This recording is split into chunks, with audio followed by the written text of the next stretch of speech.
नमस्कार.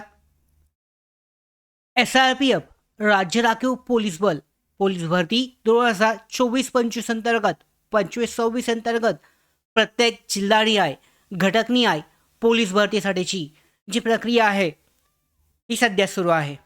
आता या अंतर्गत आपण मागच्या ज्या काही व्हिडिओ आहेत यामध्ये CP मुंबई पोलीस भरतीसाठीच्या पायदानी चाचणीच्या अपडेट दररोजच्या प्रत्येक दिवसानिहाय घेतल्या होत्या. त्याचबरोबर कट ऑफसुद्धा लेखी परीक्षेसाठी पात्रता यादी ही जाहीर होणार आहे. त्याचबरोबर अंदाजित कट ऑफ कसा असेल या संदर्भात सुद्धा व्हिडिओ केलेला आहे. डिटेलमध्ये तो व्हिडिओ उपलब्ध आहे. मागचा व्हिडिओ तुम्ही चेक करू शकता. आता SRPF गट नंबर 20 वरणगाव पोलीस भरतीसाठीची मैदानी चाचणी सुरू झाली असून 16 मार्च रोजी सोमवारी पहिला दिवस होता. पहिल्या दिवशी जे पेपर झाले हे कशा पद्धतीचे होते याबाबतची माहिती आजच्या व्हिडिओमध्ये आपण जाणून घेऊयात की यामध्ये मैदानी चाचणी पहिल्या दिवशी ही कशा पद्धतीची झाली होती. SRPF गट नंबर 20 साठीची वरणगावसाठीची ही मैदानी चाचणी दिनांक 16 मार्चला या दिवशी SRPF ग्रुप नंबर 20 साठी वरणगाव भरतीचा पहिला ग्राउंड दिवस झाला आणि यामध्ये साधारण 450 ते 600 उमेदवार उपस्थित होते. यामध्ये अंदाजित आकडा आहे जास्त असेल 4,500 ते 6,000 असेल. यामध्ये चुकून हा आकडा कमी झाला आहे टायपिंग मिस्टेकमुळे. तर उमेदवार उपस्थित होते आणि उमेदवार जे आहे हाईट उंची कमी असल्यामुळे उंचीमध्येच बाद झालेले आहेत. तर सकाळचा जो रिपोर्टिंग टाईम होता गट 20 वरणगावसाठीच्या पोलीस भरतीसाठी सकाळी पाहिलं तर आपण जो रिपोर्टिंग टाईम होता 6 वाजताचा तर तुम्हाला 4 ते 5 वाजता पोचणं आवश्यक आहे.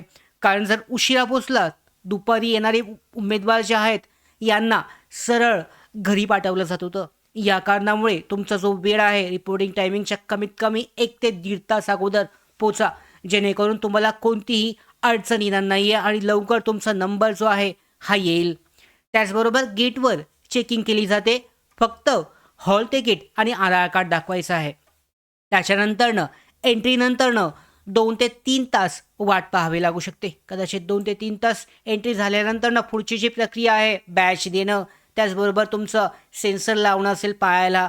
त्याचबरोबर पुढची प्रक्रिया म्हणजे खरोखर तुमचा जो इव्हेंट चालू होतो यासाठी 2 ते 3 तासांची वाट जी आहे वेटिंग टाईम हा दिलेला असतो. म्हणजे 6 वाजता तुमचं सुरू झालं तर 9 ते 10 वाजता तुमच्या मैदानी चाचणी इव्हेंट हे सुरू होतात. हे पहिल्या दिवशी झालेलं आहे. सगळ्यात पहिल्यांदा काय होतं एंट्री झाल्यानंतर ना डॉक्युमेंट व्हेरिफिकेशन होतं. रोल नंबरनुसार तुम्हाला टेबल नंबर हा दिला जातो. इथे तुम्हाला फॉर्म भरला जातो तुमचा. त्याच्यानंतर तुमची सिग्नेचर सही घेतली जाते.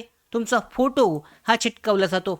या ठिकाणी तुमचे आवश्यक कागदपत्र काय काय आवश्यक आहेत तर अर्ज फॉर्म तुमचा जो ॲप्लिकेशन फॉर्म आहे, पेमेंट स्लिप पोलीस भरतीसाठीच्या अर्ज केलेल्याची मूळ, त्याचबरोबर हॉल तिकीट मूळ आवश्यक आहे ओरिजिनल, आधार कार्ड ओरिजिनल मूळ आवश्यक आहे, फोटो 6 ते 7 फोटो या ठिकाणी तुमच्याकडून घेणं आवश्यक आहे. त्याच्यानंतरनं 10वी-12वी मार्कशीट आणि बोर्ड सर्टिफिकेट मूळ आणि एक झेरॉक्स बरोबर असणं आवश्यक आहे. TC मूळ आणि एक झेरॉक्स, कास्ट सर्टिफिकेट तुमचं लागू असल्यास ते सुद्धा आवश्यक आहे. हे सगळे कागदपत्र तुमच्याजवळ असणं आवश्यक आहे. महत्त्वाची सूचना म्हणजे सर्व कागदपत्रांच्या झेरॉक्स ह्या तुमच्याजवळ ठेवा. काही उमेदवार डॉक्युमेंट कमी असल्यामुळे सुद्धा बाद झालेली आहेत पहिल्याच दिवशी. त्यामुळे ही गोष्ट तुम्ही लक्षात ठेवणं आवश्यक आहे. कोणतीही चूक करू नका जेणेकरून तुम्ही अपात्र ठरू शकता, बाद होऊ शकता. त्याच्यानंतर तुमची जी शारीरिक माप फिजिकल टेस्ट घेतलं जातं त्यामध्ये शर्ट आणि बूट तुम्हाला काढावे लागतात. उंची मोजली जाते किमान 168 सेंटीमीटर.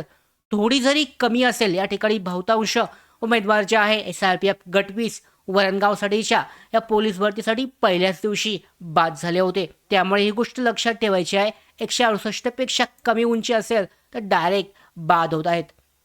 छाती चेस्टसाठी पाहिलं तर सामान्य 79 सेंटीमीटर, फुगवून 5 सेंटीमीटर वाढ आवश्यक आहे. यामध्ये झालं. त्या ठिकाणी सुद्धा बरेच यामध्ये जे उमेदवार आहेत कॅन्डिडेट हे बाद झालेले आहेत. त्याचबरोबर ग्राउंड इव्हेंट जो सुरू होतोय 2 ते 3 तासानंतरनं हा कसा आहे ते सुद्धा पाहूयात. प्रत्येक ग्रुपमध्ये 10 उमेदवार हे घेतले जातात. यामध्ये सुरुवातीला 100 मीटरची रनिंग आहे. सेन्सर सिस्टीम असते त्याच्यासाठी अचूक टायमिंग असतो, म्हणजे तुमच्या पायाला सुद्धा सेन्सर लावला जातो. त्यामुळे प्रत्येक ग्रुपमध्ये 10 उमेदवार घेतले जातात. 100 मीटरची ही रनिंग असते. सेन्सर सिस्टीम अचूक टायमिंग आवश्यक आहे. स्टार्ट हा चांगला घेणं आवश्यक आहे, जेणेकरून तुमचा सेन्सरनी अचूक टायमिंग जो आहे, जेवढा चांगला तुमचं टायमिंग येईल तेवढं आवश्यक आहे. त्याच्यानंतरनं गोळाफेक, शॉर्टपुटसाठी एकूण तुम्हाला 3 संधी, 3 चान्स मिळतात.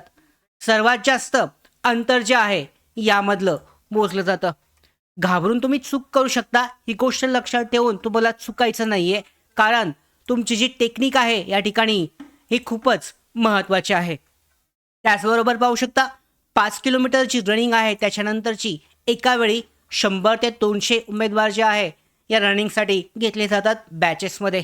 यासाठी खूप जास्त हा स्टॅमिना लागतो आणि पूर्ण प्रक्रिया जी आहे ही खूप लांब चालते आणि दुपारची येत असल्यामुळे तुम्हाला ही गोष्टसुद्धा लक्षात ठेवणं आवश्यक आहे. 11 ते 12च्या दरम्यान ही रनिंग जी आहे ही येऊ शकते. आता महत्त्वाची गोष्ट म्हणजे जेवढ्या लवकर शक्य होईल तेवढ्या लवकर पोचायचं आहे तुम्हाला. लेट जर आला तर डायरेक्टली तुम्हाला बाद करून बाहेर पाठवलं जाऊ शकतं.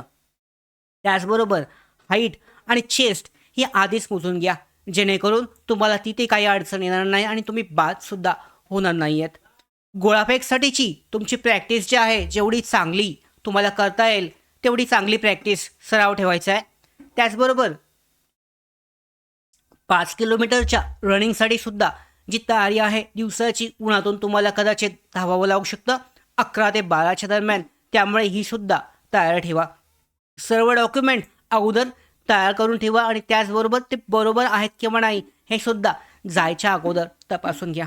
तर SRPF गट 20चा पहिला दिवस हा चांगल्या पद्धतीने झालेला आहे. बहुतांश उमेदवार 2 गोष्टींमुळे बाद झाले. पहिली गोष्ट म्हणजे त्यांची उंची, छाती असेल, त्याचबरोबर उशिरा येणारे उमेदवार सुद्धा सरळ बाद होत आहेत. तर ही सगळ्या गोष्टी लक्षात ठेवून पुढची जी मैदानी चाचणी आहे तेव्हा सुद्धा आपण अपडेट देणार आहोत की नक्की मैदानावर कशा पद्धतीने मैदानी चाचणी घेतली जात आहे. पोलीस भरतीबाबतच्या या अपडेट आहेत. आपण प्रत्येक जिल्हानिहाय, घटकनिहायच्या कट ऑफ आहेत, मैदानी चाचणी सध्या सुरू आहेत. या संदर्भाच्या अपडेट आपण अशाच वेळेवर देत असतो. अशाच्या सगळ्या महत्त्वाच्या ज्या अपडेट आहेत पोलीस भरती 2025-26 बाबतच्या, या मिळवण्यासाठी नोकर भरतीच्या यूट्यूब चॅनलला सबस्क्राईब करा. धन्यवाद.